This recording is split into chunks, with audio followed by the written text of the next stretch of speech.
आपण वर्गामध्ये नेहमी असं करतो की आपण फळ्यावर एक प्रश्न लिहितो आणि सगळी मुलं मोठ्याने ओरडून एकत्र उत्तर देतात.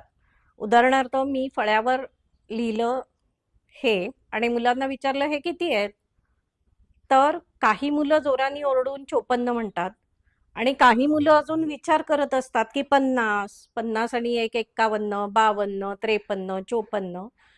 तर हे जे मूल विचार करत असतं त्याला तो विचार करायला वेळ मिळाला पाहिजे. पण जेव्हा आपण मोठ्याने उत्तर घेतो आणि थेट आपण पुढे जातो मुलांकडनं उत्तर घेऊन, तेव्हा मुलांच्या विचार करण्यामध्ये आपण एक अडथळा निर्माण करतो.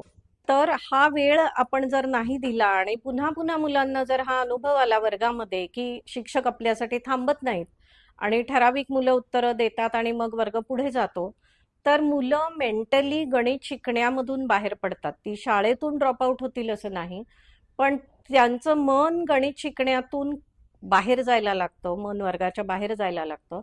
त्याच्यामुळे प्रत्येक मुलाला विचार करायला हे जास्तीचं 1 मिनिट मिळणं हे अत्यंत आवश्यक आहे आणि हा 1 एक्स्ट्रा मिनिट हा प्रत्येक शिक्षकाने लक्षात ठेवण्याचा मुद्दा आहे.